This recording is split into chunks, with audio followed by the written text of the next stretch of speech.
Constitutional amendment, जो amendment किया जा सकता है कॉन्स्टिट्यूशन में, और वो किस आर्टिकल में है? आर्टिकल 368। और जो वो किस तरह लागू किया जा सकता है? सिंपल मेजोरिटी से, स्पेशल मेजोरिटी से, और जो है third method special majority plus 50% of legislative assembly.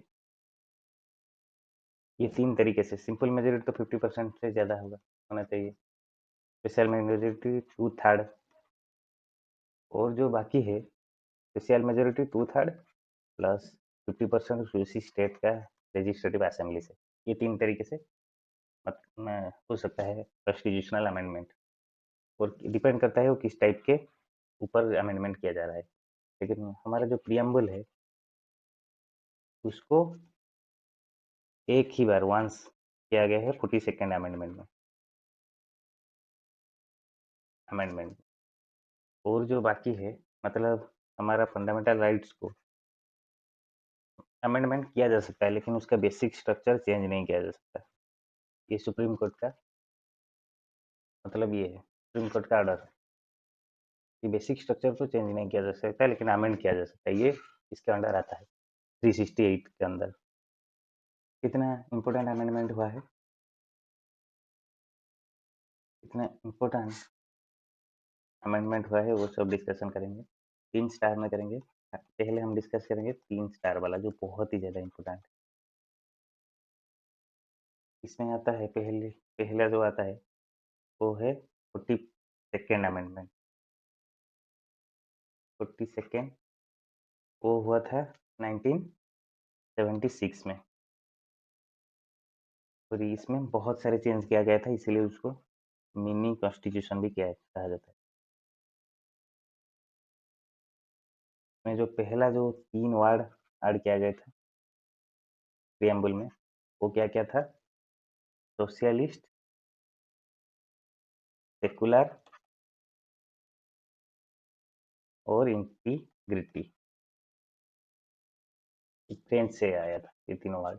ये तीनों वर्ड ऐड किया गया था, और भी बहुत सारे चेंजेस किया गया था, जैसे डीपीएसपी में directive principle of state policy, उसमें 10 फंडामेंटल राइट्स ऐड किया गया था, लेकिन बाद में एक भी ऐड किया गया। टोटल अभी फंडामेंटल राइट्स नहीं, सॉरी, फंडामेंटल ड्यूटीज, और एक अभी ऐड होके 11 टोटल है अभी, लेकिन उस टाइम 10 फंडामेंटल ड्यूटीज ऐड किया गया था। और जो सेकेंड जो इम्पोर्टेंट है वो है 44th अमेंडमेंट। इसमें क्या है? इसमें जो है लेजिस्लेटिव असेंबली और ये 5 ईयर्स नॉर्मल ड्यूरेशन को किया गया था, मतलब 5 ईयर में एक ही बार बाद इलेक्शन होना है। 5 ईयर किया गया था। और क्या हो गया था? जो right to property fundamental rights पे था, पहले 7 फंडामेंटल राइट्स था, अभी 6 है।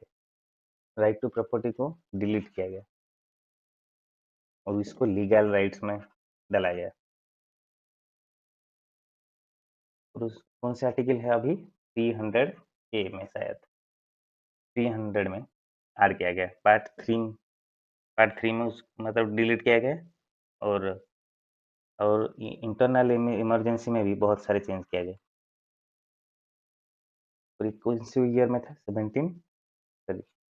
1978, इमरजेंसी के जस्ट बाद। इसीलिए इमरजेंसी में जो इंदिरा गांधी ने ये किया था, इंदिरा गांधी जो मनमानी की थी, इसीलिए इंटरनल डिस्टर्बेंस में जो इमरजेंसी को हटवा दिया गया।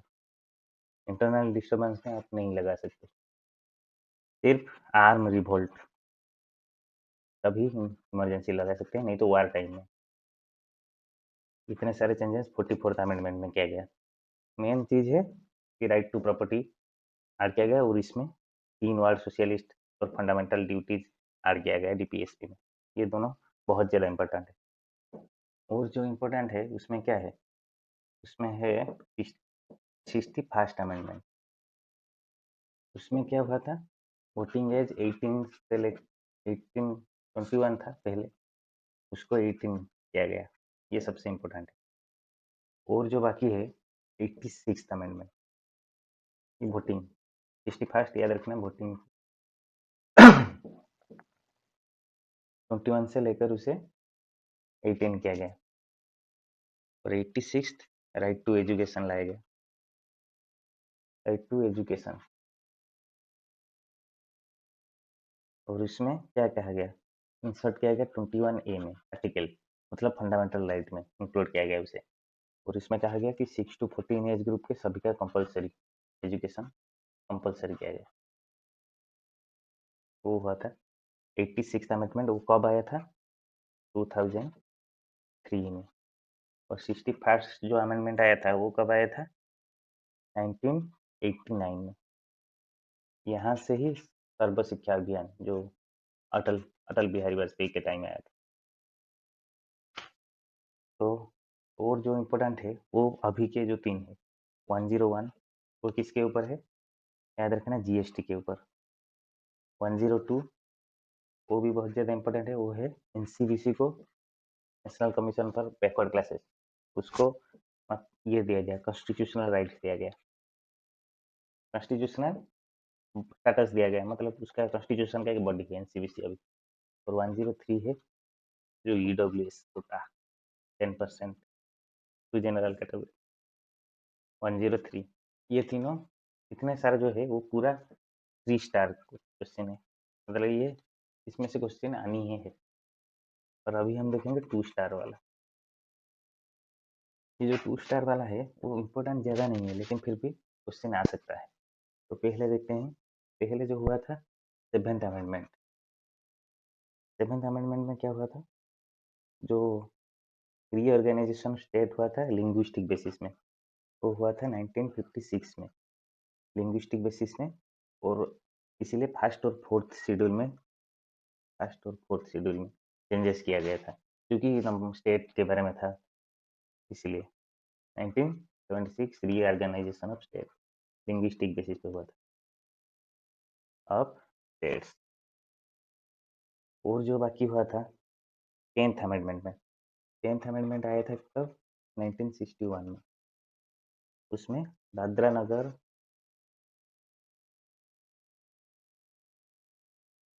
हवेली को दिया गया था इंडियन यूनियन में, ऐड किया गया था। और जो 12th में क्या हुआ था? 12th भी वही 1962 में। ये जो है 10th 1961 में, और ये 12th 1962 में। उसमें गोवा को ऐड किया गया था, पोर्तुगीज के अंडर था वो, पोर्तुगीज के अंडर था वो, गोवा को ऐड किया गया था। और भी दमन दीव, वो भी सेम पोर्तुगीज के अंडर थे। इसके बाद जो इम्पोर्टेंट है वो है 18th में पंजाब को स्प्लिट करके, पंजाब ये कब आया था? 1966।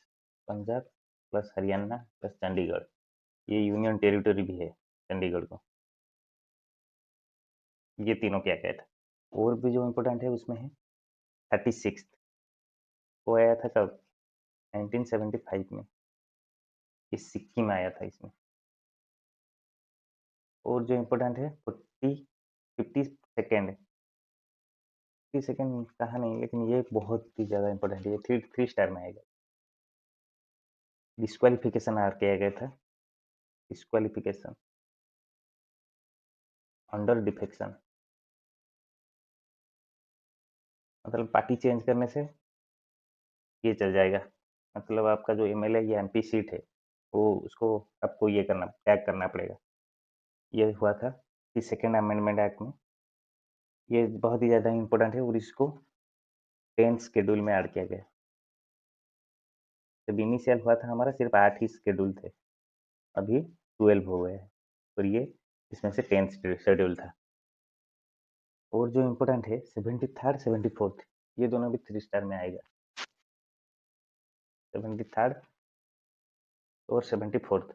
और 74th में जो आया था उसमें क्या था? 73rd में जो था वो पंचायती राज के ऊपर था, पंचायत व्यवस्था। और ये कब आया था? वो भी बहुत ही ज़्यादा इम्पोर्टेंट है, 1992 में आया था। और जो ये कौन से शेड्यूल में ऐड हुआ है? 11 नंबर 11। इसी तरह 74th आया था म्यूनसिपालिटी, तो उसमें ये कब आया था?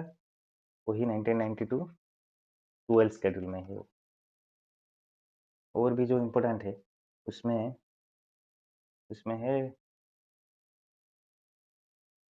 97th 97 में कोऑपरेटिव सोसाइटी ऐड किया गया था। कोऑपरेटिव सोसाइटी, कोऑपरेटिव सोसाइटी, ये दोनों 3 स्टार होगा क्योंकि पूछ देता है मैं, ये 3 स्टार होगा उसमें।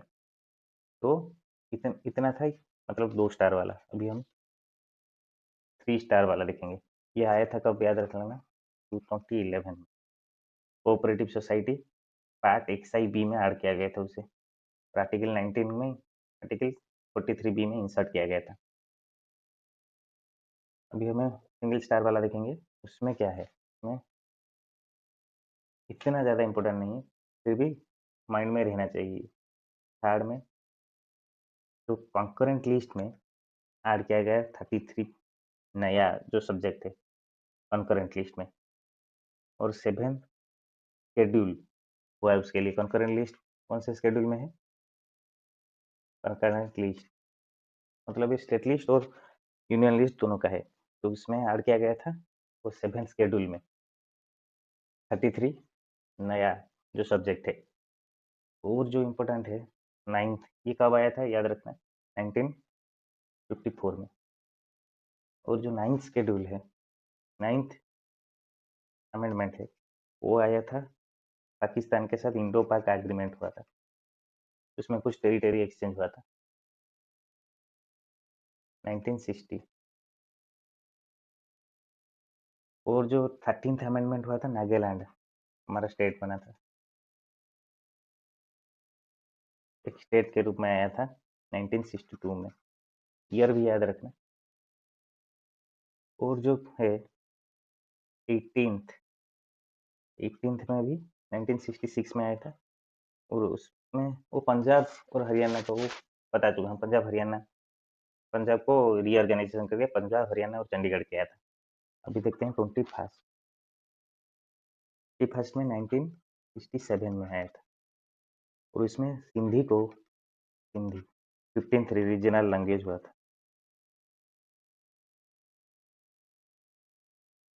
और याद रखना एक इम्पोर्टेंट चीज, जो रीजनल जो लैंग्वेज है वो कौन से शेड्यूल में है? 8th schedule. 7th में क्या था? Concurrent list. और 8 में रीजन लैंग्वेज, जो लैंग्वेज का लिस्ट है। अभी 22 ऑफिशियल लैंग्वेज है। और इसके बाद जो इम्पोर्टेंट है 27th 1971 में आया था। और उसमें क्या था, मणिपुर, त्रिपुरा, मिजोरम, अरुणाचल प्रदेश, ये सब स्टेट हुआ था उसमें। मणिपुर, त्रिपुरा, मिजोरम और अरुणाचल प्रदेश, ये सब हुआ था 27 में। ये ज़्यादा इम्पोर्टेंट नहीं, इसलिए इसे ही बता रहा हूँ। और और और जो हुआ था 56th में हिंदी वर्षन आया था। हिंदी वर्षन किसका? कॉन्स्टिट्यूशन का।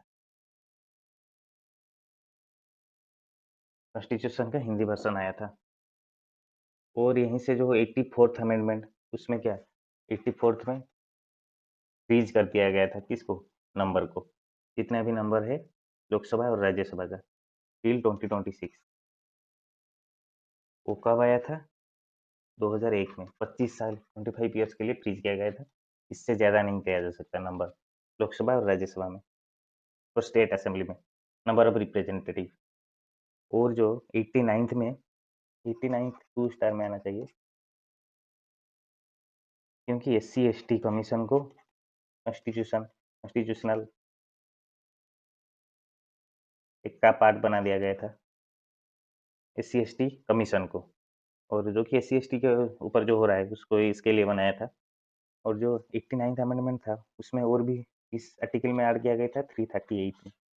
याद रखना, बहुत ज़्यादा इंपॉर्टेंट है। 338 आर्टिकल में SC/ST का जो है कॉन्स्टिट्यूशन का पार्ट बना था इसमें। और भी 92nd में ऐड किया गया था बहुत सारे लैंग्वेज को। क्या क्या लैंग्वेज था? बोडो,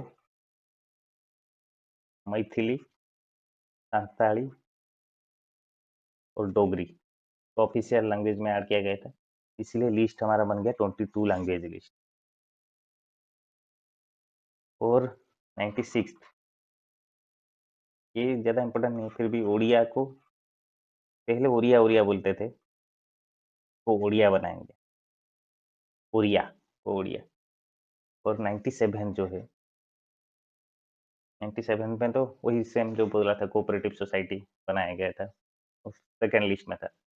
तो इतना ही अमेंडमेंट जो है इम्पोर्टेंट है, इसको कर लेना तो हो जाएगा, और ज़्यादा नहीं है। पहले जो 3 स्टार वाला बताया था और बीच-बीच में जो सेकंड स्टार और थर्ड स्टार बताया था, वही आएगा एग्ज़ाम में, और बाकी सब ऐसे ही माइंड में रखना, अगर आया तो कर लेना। Thank you.